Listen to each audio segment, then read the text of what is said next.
Halo, selamat siang saudara-saudara semua. Kembali bertemu dengan saya Hendy. Kali ini saya akan melanjutkan seri pengajaran Repentance and Tears bagian yang keempat, yaitu tentang pertobatan dan air mata. Saya akan mereview sedikit apa yang sudah saya ajarkan atau sampaikan kepada kita semua tentang pertobatan.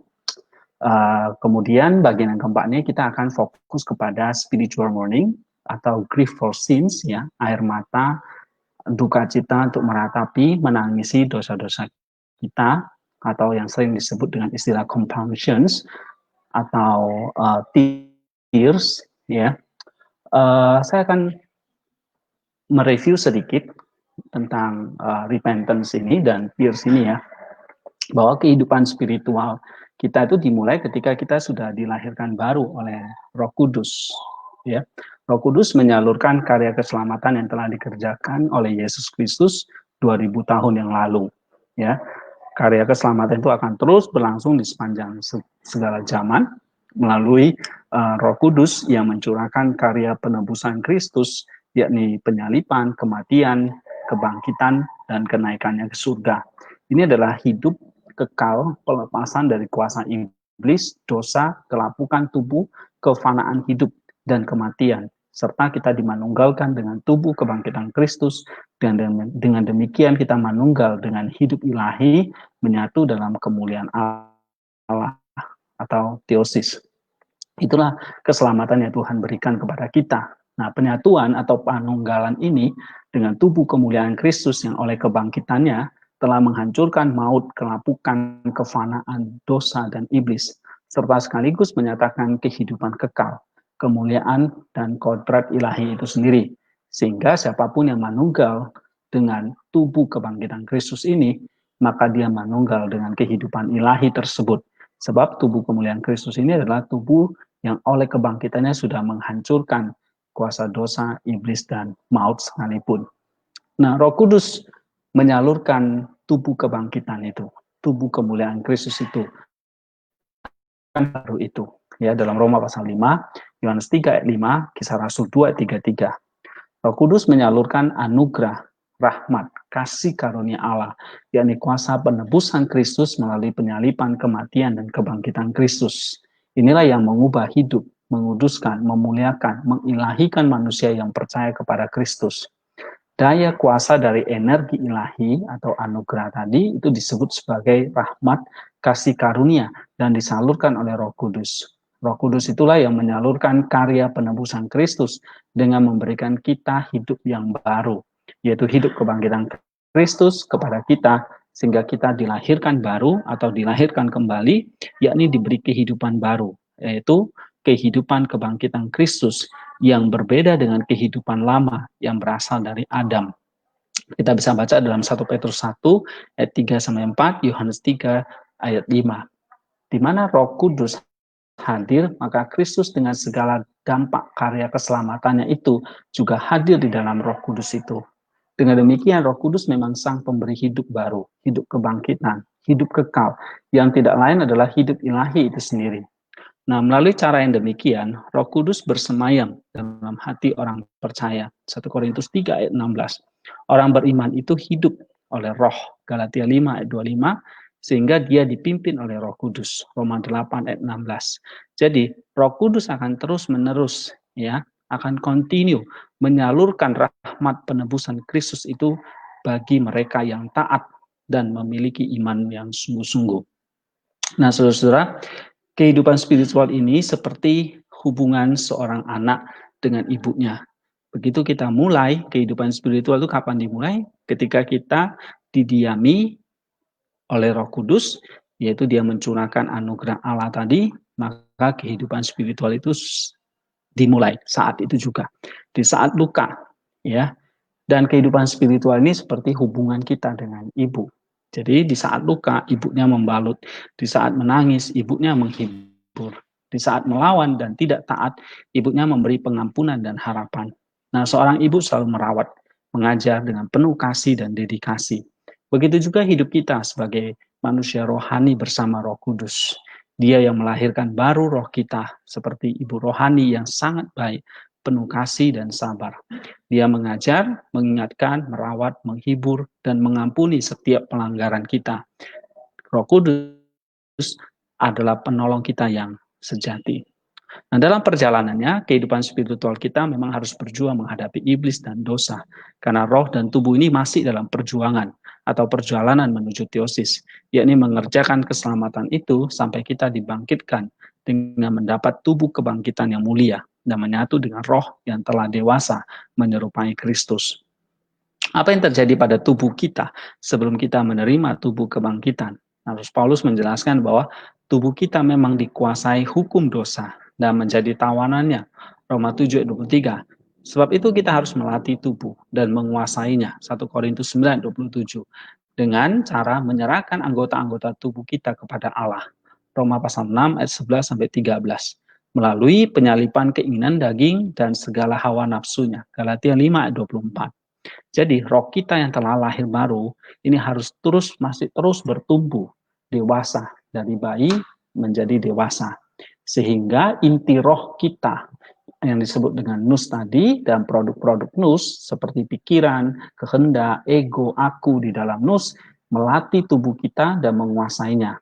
Ya, Yesus mengatakan menyangkal diri atau ego dan sekaligus menjadi guardian atau penjaga tubuh kita dari perbuatan-perbuatan dosa sehingga tubuh ini diserahkan kepada Allah sebagai satu persembahan yang hidup, kudus, dan berkenan kepada Allah. Dalam Roma 12 ayat 1. Nah, tubuh kita bekerja seperti biasa memuliakan Allah, tetapi roh kita tidak boleh berhenti berdoa kepada Allah. Pertobatan sehari-hari dengan tangisan air mata, membersihkan akal budi, ya nus tadi, dan hati kita dari kekotoran dosa, sehingga tubuh ini kembali suci. Anggaplah kelemahan dan dosamu itu seperti awan gelap yang akan turun menjadi hujan, lalu segera berlalu dan terbit menjadi terang hari yang disinari matahari. Hujan air mata di dalam hati akan membersihkan kegelapan awan hati kita, sehingga menjadi terang kembali. Nah, saudara-saudara, ini mengapa kita perlu menjalankan satu kehidupan pertobatan adalah supaya kita mendewasakan nus kita, roh dan jiwa kita, sehingga kita bisa memuliakan Allah, menjadi seperti Kristus dengan cara terus melakukan yang namanya pertobatan sehari-hari dengan tangisan air mata, maka akan membersihkan hati kita dari segala kekotoran dosa, sehingga tubuh dan roh ini kembali menjadi suci. Kita akan lanjutkan khususnya tentang tears hari ini, ya. Nah, tears atau air mata atau spiritual gift ini, ya, karunia rohani for the sins untuk menangisi dosa-dosa kita atau yang sering disebut compunctions, ini adalah the mother and daughter of prayer, ya, ibu dan anak perempuan dari doa itu sendiri. Ini kata John Climacus. Nah, kita akan membahas air mata ini, saudara-saudara.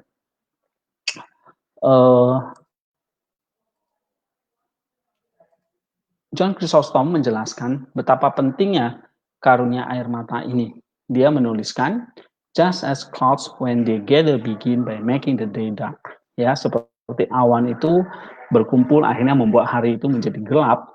Then once they pour out all the water they contain, ketika itu dicurahkan jadi hujan, maka atmosfer itu kembali menjadi terang. So anguish, it builds up in heart, plunges our thoughts into darkness. But then when it has vented all its bitterness through prayer and companion tears, it brings to the soul a great light. Sama seperti jiwa kita yang terus membenci, ya, menyimpan dendam di dalam hati. Maka itu ibaratnya itu mengumpulkan pikiran-pikiran itu ke dalam kegelapan, sehingga akan membuat hati kita menjadi gelap. Tetapi ketika doa dan air mata itu dikerjakan terus-menerus, maka akan membawa jiwa itu kepada satu yang terang. God's influence irradiate the soul of the one who is praying like a light of sunlight. Ya, jadi pengaruh Tuhan menyinari jiwa orang yang sedang berdoa itu seperti sinar matahari. Air mata yang dicurahkan membuat jiwa kita menjadi tenang dan terang kembali. Tuhan melihat hati yang hancur, seperti pemazmur bermazmur. Korban sembelihan kepada Allah ialah jiwa yang hancur, hati yang patah dan remuk, tidak akan kau pandang hina ya Allah. Kita bisa baca dalam Mazmur 51 ayat 19. Tuhan Yesus menyebut orang yang berduka cita adalah orang yang berbahagia karena mereka akan dihibur oleh Allah dalam Matius 5 ayat 4. Ya. Christophorus menulis, "This morning is the cause of holy tears.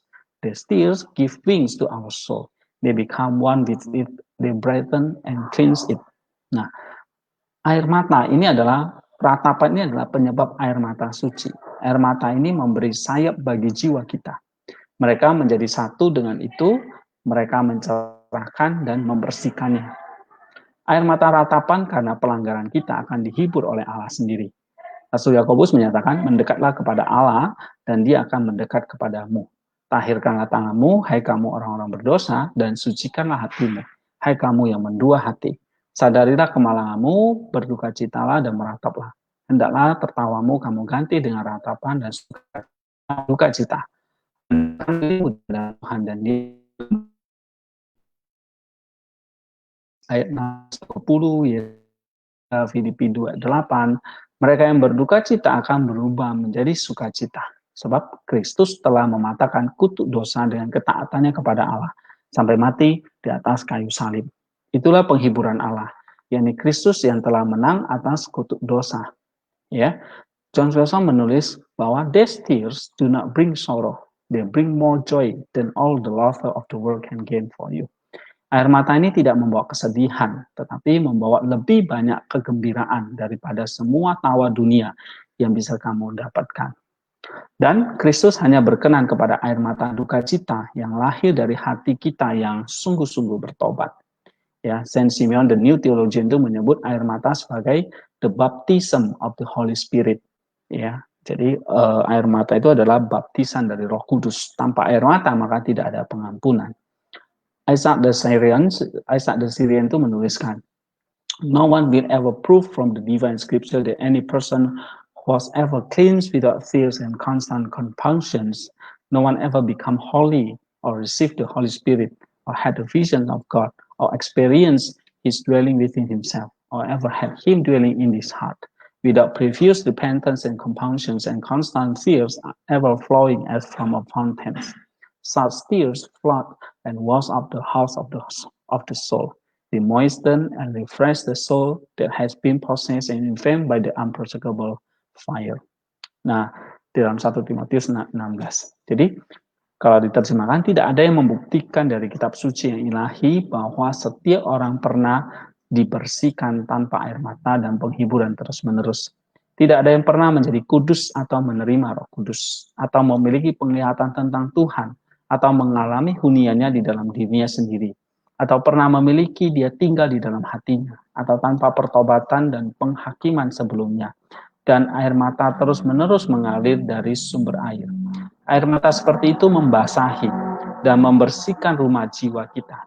Mereka membasahi dan menyegarkan jiwa yang telah dirasuki dan diremukkan oleh api yang tak terhampiri. Ya, 1 Timotius 6 ayat 16. Di dalam Matius 11, 28, 30, Yohanes 16, 24, Filipi 21, dan Wahyu 3, 20, mari kita datang kepada Kristus, membuka pintu untuknya, meminta kepadanya, berbagi beban dan kelemahan kita kepada Kristus, sebab di dalam Kristus ada penghiburan kasih dan nasihat, kasih mesra dan belas kasihan, dan persekutuan dengan Roh Kudus itu.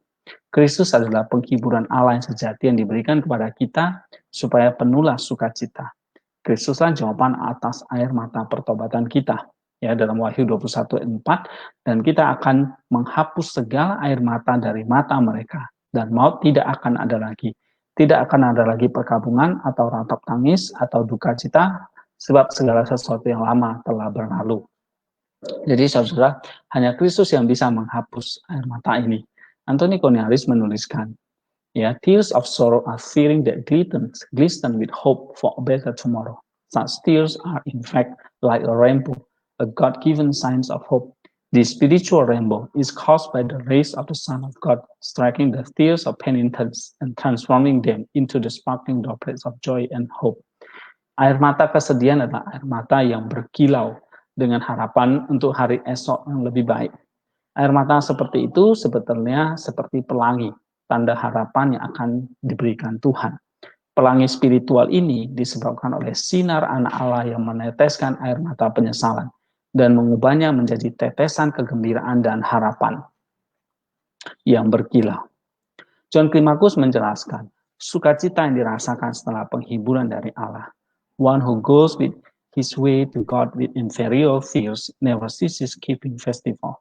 One who is clothed with blessed tears for a wedding dress knows the soul's spiritual smile. Jadi orang yang pergi menuju pada Tuhan dengan air mata tidak pernah berhenti menikmati perayaan. Seseorang yang berpakaian dengan air mata diberkati untuk gaun pengantin tahu, ya, pengantin yang tahu senyum spiritual sang jiwa. Nah, demikianlah seperti Rasul Yohanes tuliskan untuk kita. Sebab anak domba yang di tengah-tengah tahta itu akan menggembalakan mereka dan akan menuntun mereka ke mata air kehidupan. Dan Allah akan menghapus segala air mata dari mata mereka. Wahyu 7 ayat 17. Nah, saudara-saudara, ini adalah pengharapan kita. Jadi tears, air mata ini sebetulnya bukan satu duka cita yang terus-menerus, tetapi adalah satu sukacita karena kita bisa semakin dimurnikan di hadapan Allah, sehingga pada akhirnya nanti Allah sendiri akan menghapus segala air mata dari mata kita. Saya akan membahas sedikit tentang air mata ini dari pandangan Gregory Palamas yang dia bahas tentang tears ini ya. Kemudian saya akan coba mengambil beberapa perkataan dari Desert Fathers ya tentang compunctions atau tears ini.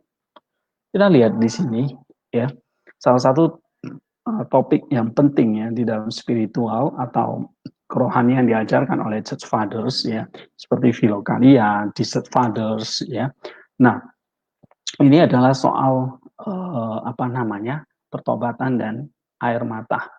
Itulah sebabnya saya mengajarkan tentang topik ini dalam beberapa seri ya, karena ini adalah salah satu latihan rohani yang penting kita kerjakan untuk mencapai kemurnian dari jiwa kita. Nah, what is spiritual or godly mourning? Ini adalah satu painful tapi gladsome state seperti yang tadi saya katakan ya, menyakitkan tetapi sebetulnya menggembirakan. Di mana kita orang percaya ya akan memang masih bisa di dalam desire untuk hidup di dalam dosa, tetapi kita dengan spiritual godly mourning ini kita desire dihidupkan kembali to live the true, untuk hidup yang benar dan berlimpah di dalam Kristus.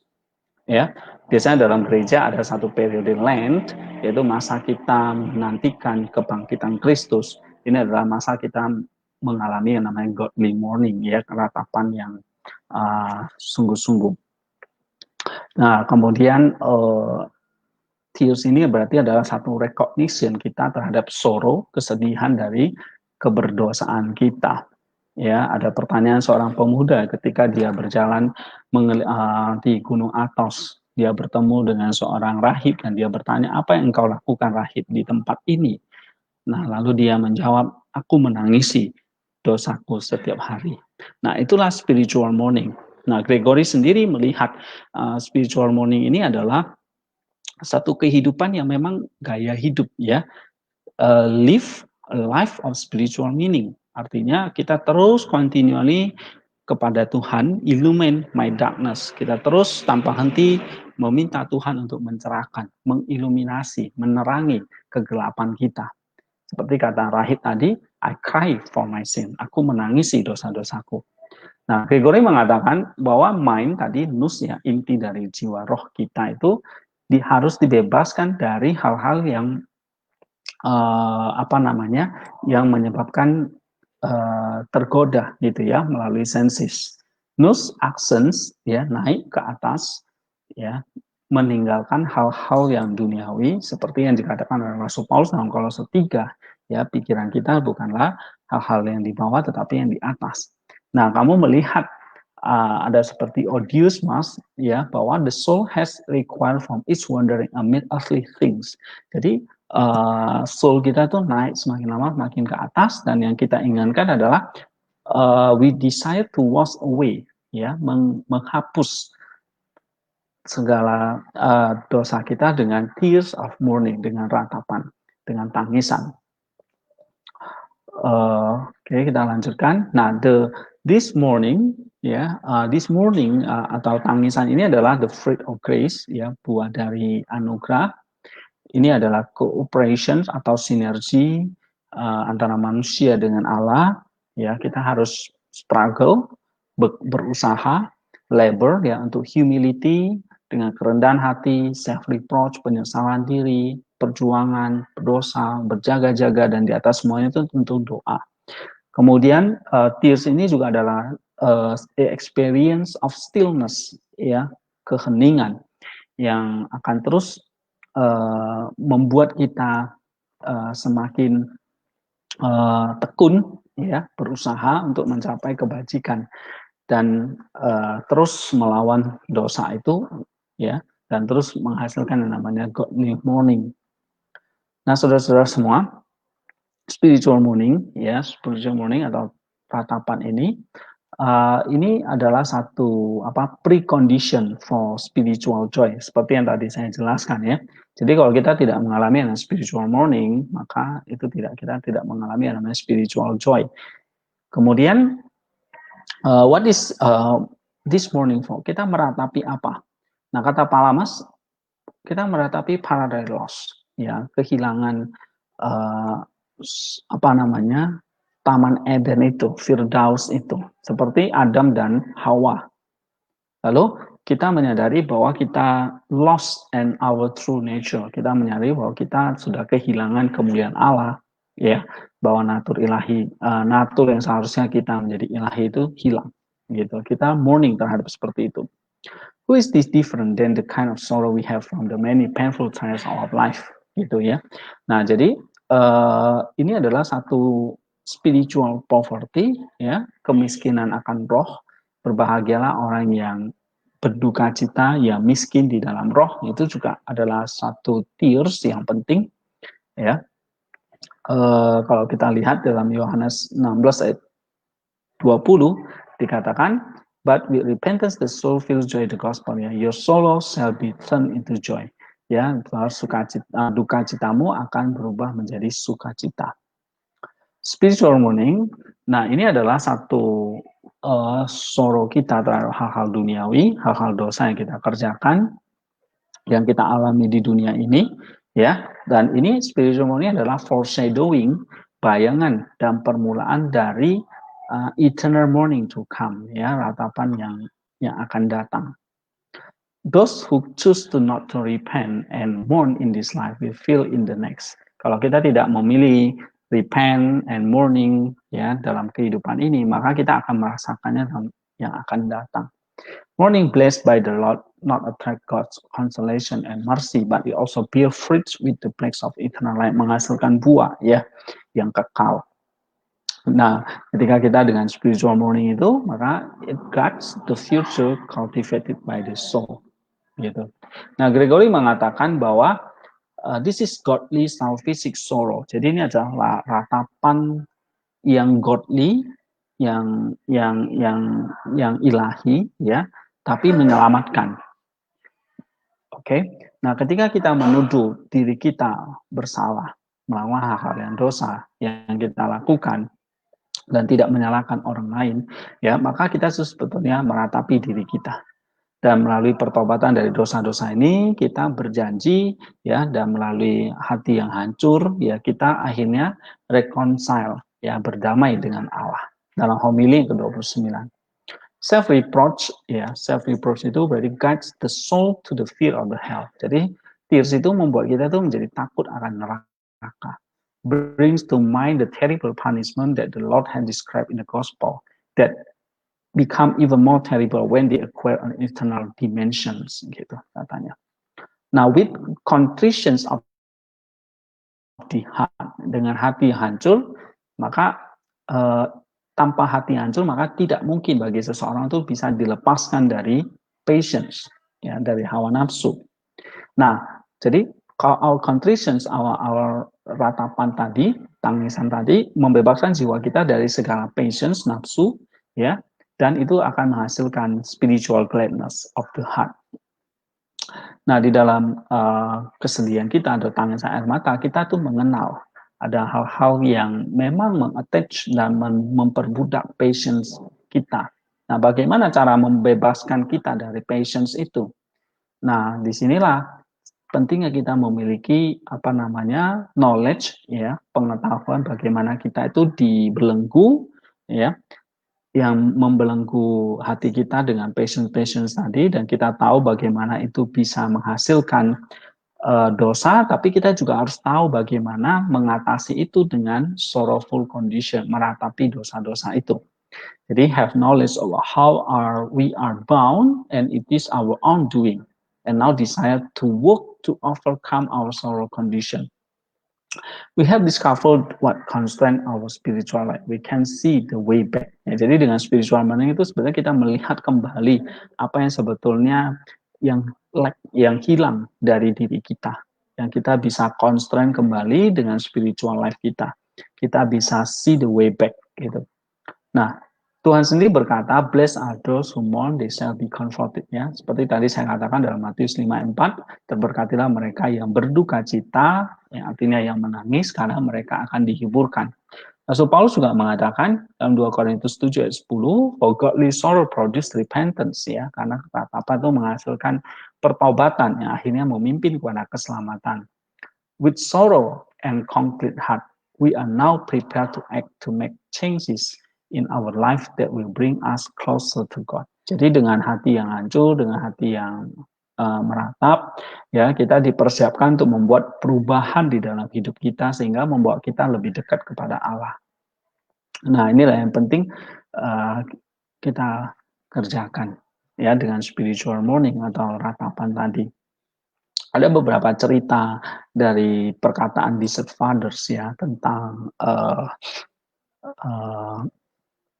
apa namanya grief for sins itu yang kemudian dikaitkan dengan mencari atau mengejar Hezekiah, gitu ya. Kita lihat apa perkataan mereka, ya. Ada seorang elder itu berkata, ya, seorang biarawan harusnya mencari ketenangan dirinya, Hezekiah, ya. Maka itu adalah sesuatu yang apa namanya menemukan dirinya, ya, walaupun dia harus mengalami apa namanya physical damage, tetapi acquire his Hezekiah itu yang paling penting.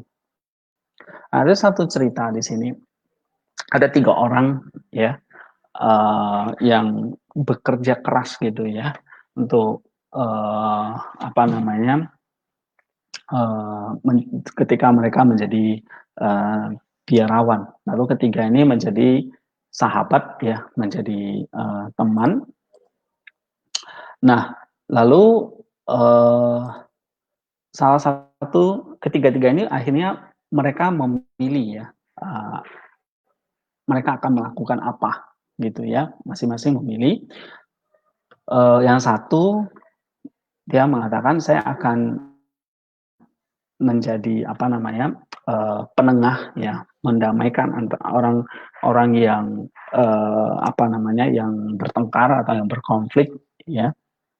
Seperti dia menurut perkataan blessed are the peacemakers, ya, diberkatilah mereka yang menjadi pembawa damai, Matius 5 ayat 9. Lalu yang kedua memilih untuk apa namanya duduk, ya, mengunjungi orang sakit, ya, visit the sick. Tetapi yang ketiga, dia memilih untuk melatih Hezekiah atau ketenangan di padang gurun, ya, kesendirian atau keheningan.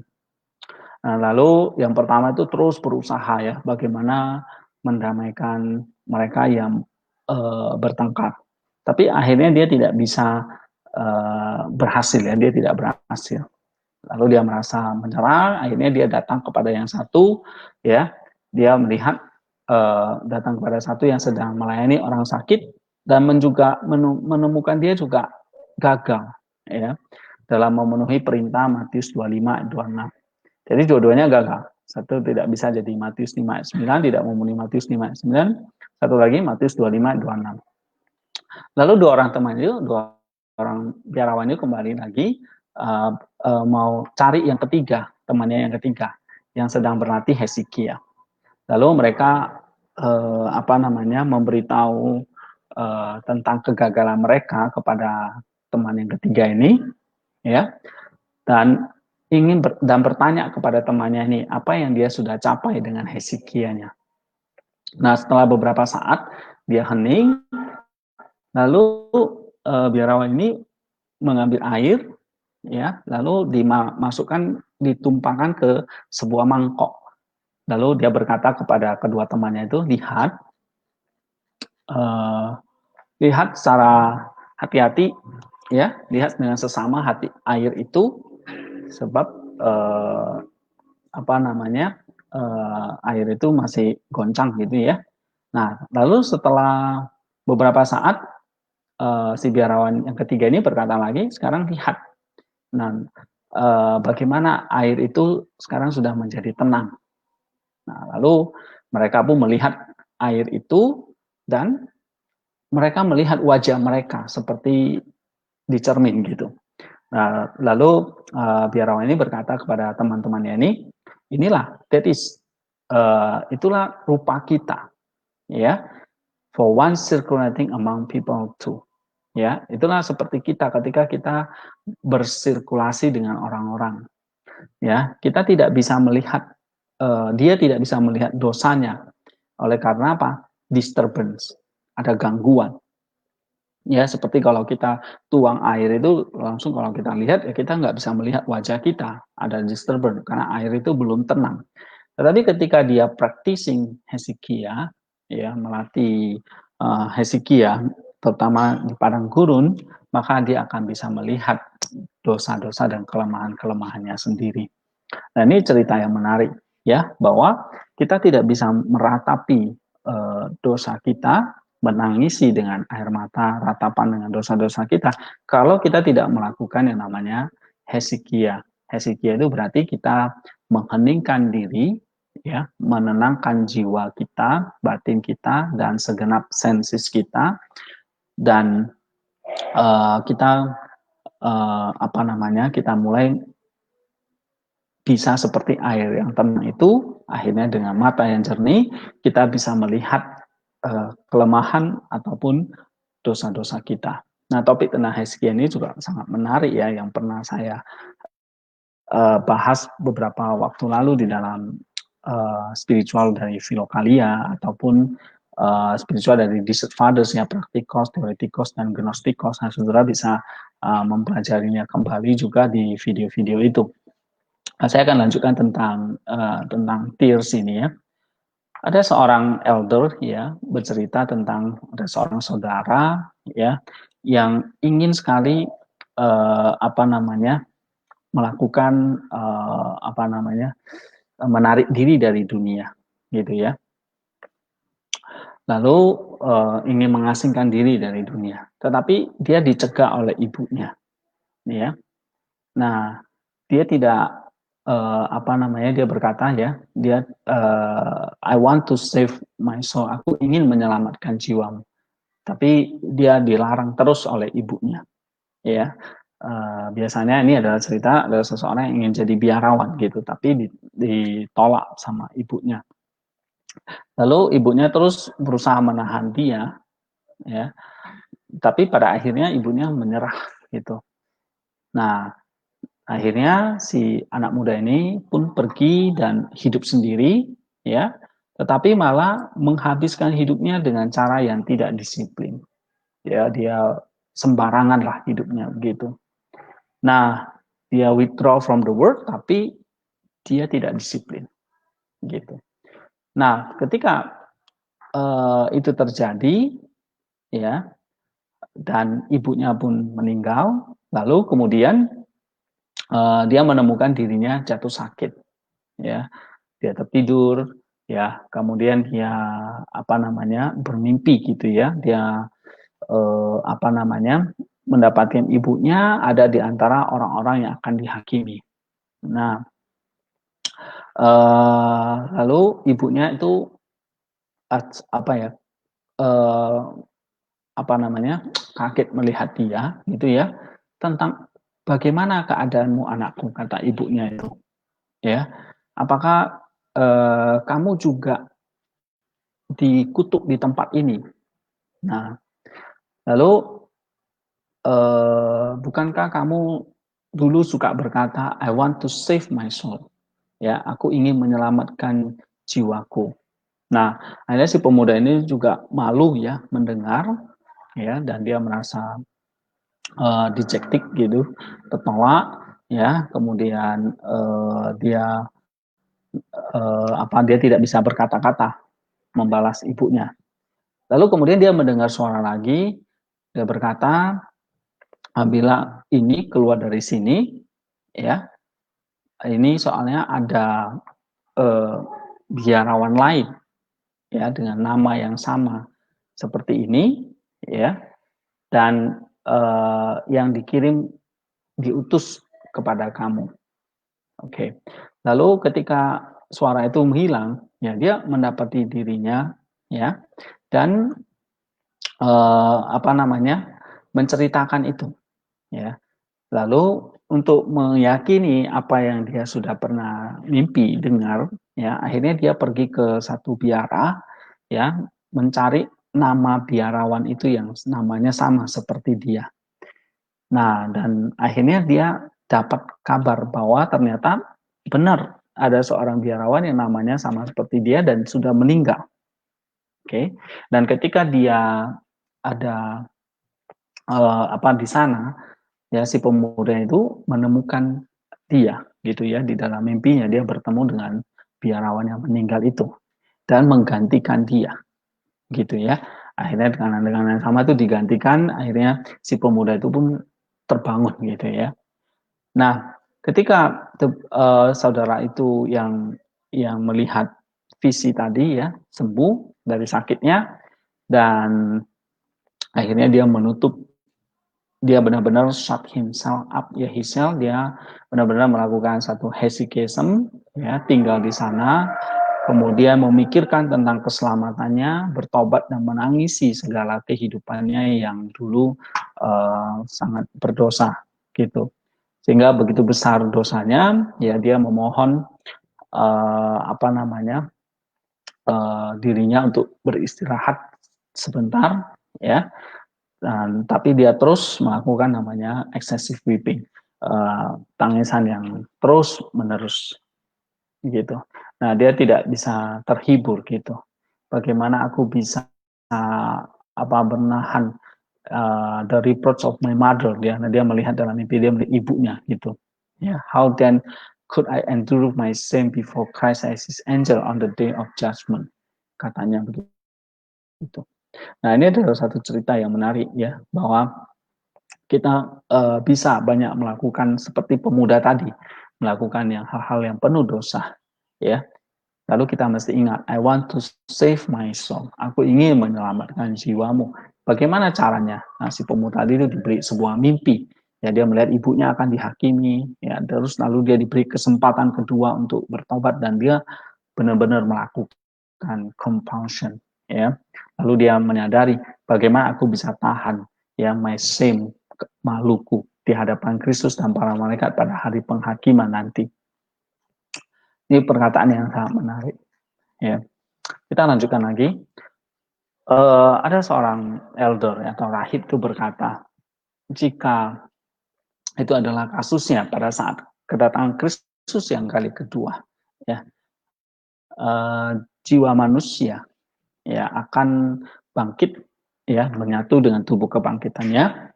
Dunia, the whole world would die from fear, ya, from alarm and astonishment. Jadi, what a sight it would be. Ada satu pemandangan apa? Kita akan lihat the heavens turn open. Surga akan terbuka. Ya, Allah akan menyatakan anger-nya dan wrath-nya, kemarahannya.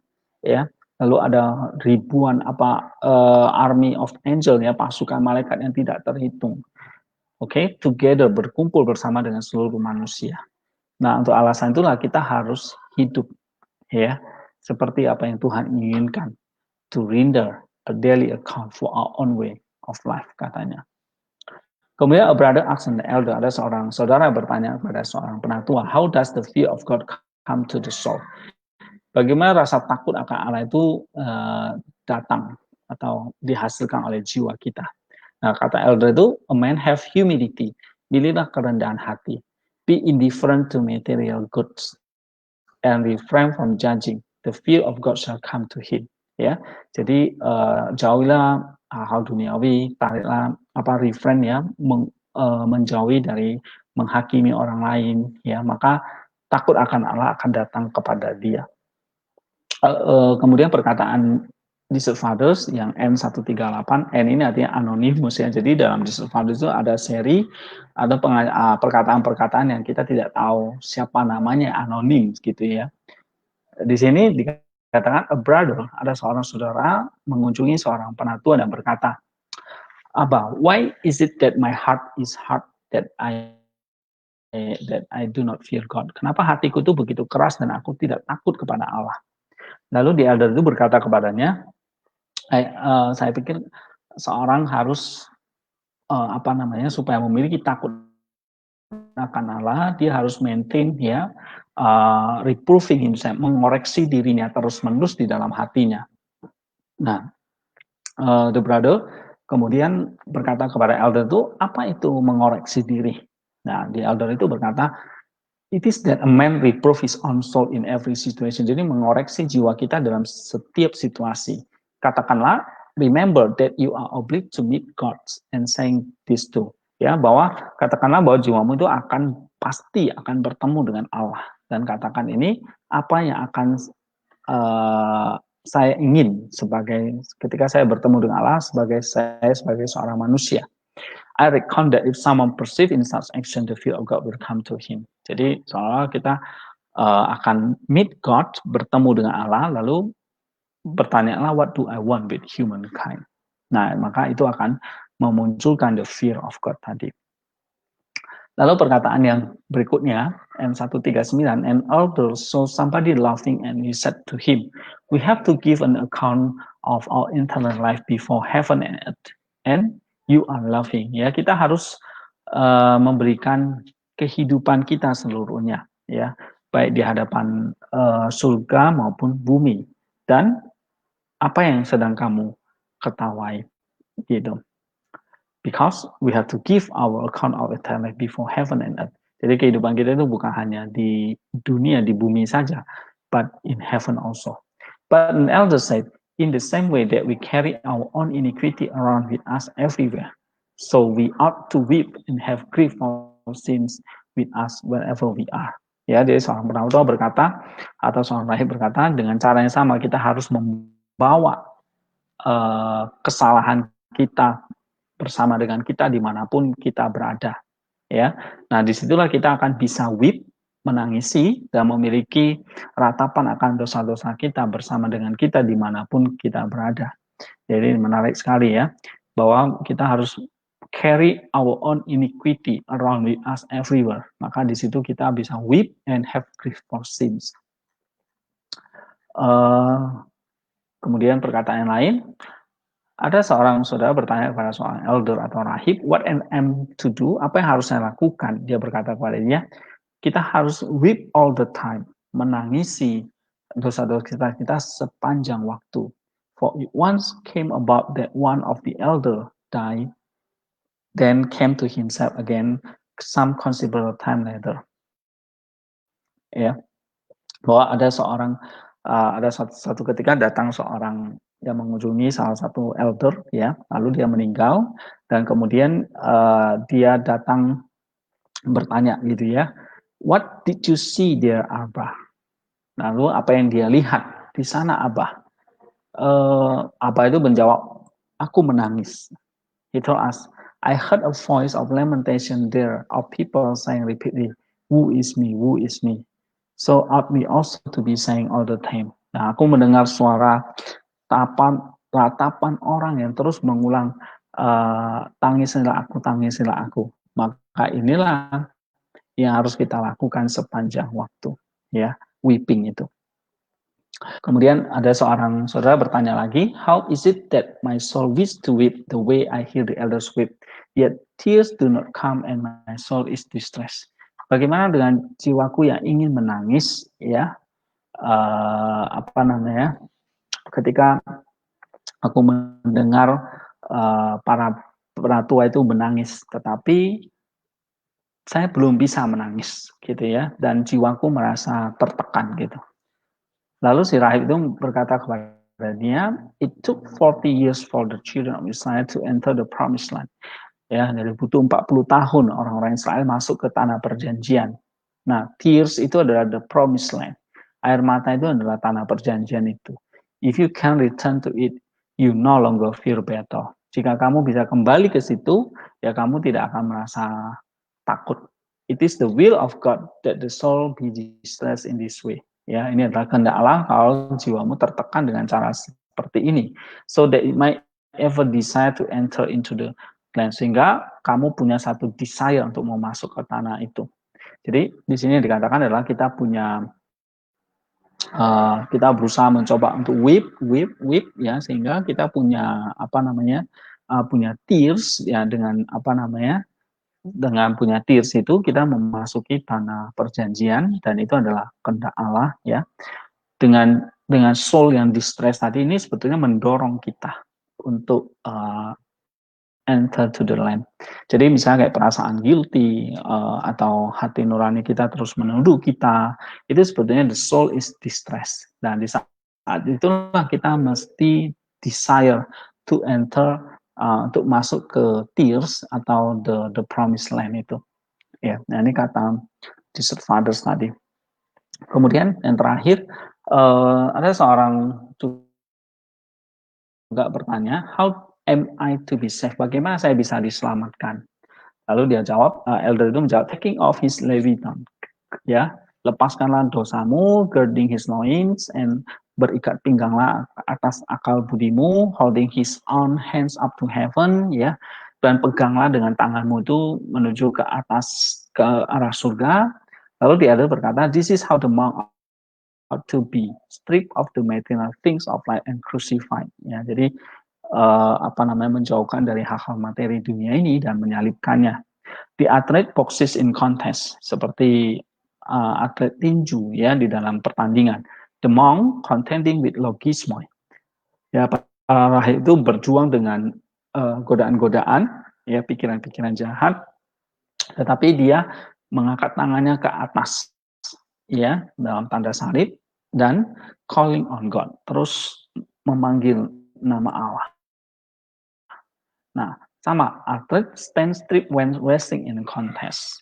The monk is stripped and devoiding of material things. Ya, nah para atlet juga fokus ketika dia sedang berjuang, tidak memikirkan hal-hal di luar dari itu. Ya, ketika dia bertanding atau dia berlaga gitu. Sama seperti kalau kita atau the monk ini stripped and devoid of material things. The athlete is anointed with oil and taught by the instruction how he must wrestle. Ya, sedangkan kita, God who awards us the victory. Nah, kalau atlet itu diurapi dengan minyak yang diajarin, ya, pelatihnya bagaimana dia bisa bertanding, sedangkan kita diajari oleh Allah bagaimana kita bisa menang sebagai pemenang, gitu. Nah, saudara-saudara, ini beberapa perkataan dari Desert Fathers ya, yang menarik bagi kita, betapa pentingnya kita mengejar hesychiasm itu. Dengan hesychiasm itu kita bisa melihat our soul, kedalaman jiwa kita, lalu dari situ kita terus diajarin to weep and weep, terus menerus meratapi, menangisi akan segala dosa kita, ya. Terus di situ kita reproof, terus memperbaiki ya our own soul di dalam setiap situasi, ya. It is that man reproof his own soul in every situation. Itu yang penting, ya. Remember that you are obliged to meet God, itu. Kemudian kita lihat di sini ya, ada satu perkataan lagi yang bagus ya, just as we carry our own shadow everywhere with us, ya.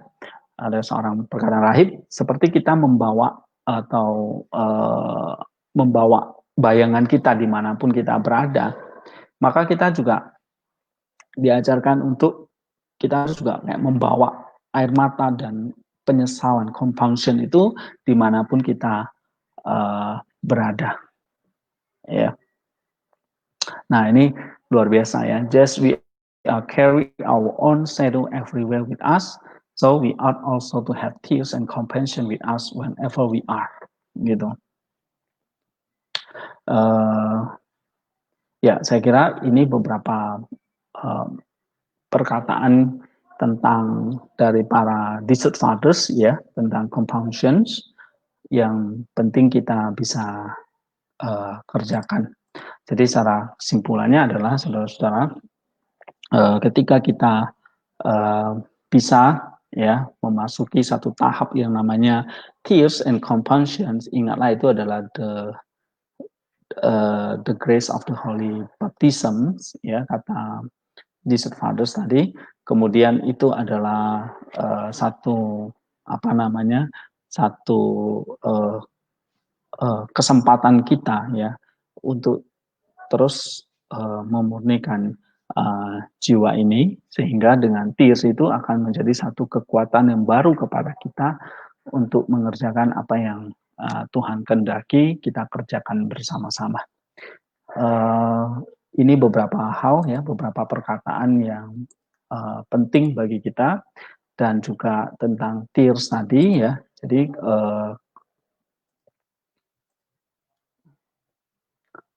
kita perhatikan di sini dari John Wortley tadi ya, dari Benedict Award di dalam Desert Fathers, dan juga Gregory Palamas tadi ya, dan itu menolong kita untuk melakukan yang namanya spiritual mourning atau compassion tadi. Dan saya kira itu demikian apa yang bisa saya sampaikan. Kiranya ini menolong kita untuk terus bertumbuh di dalam Roh Kudus ya, bersama dengan Roh Kudus yang akan terus menuntun kita menuju seperti serupa dengan Kristus. Thank you semuanya, sampai pengajaran yang berikutnya.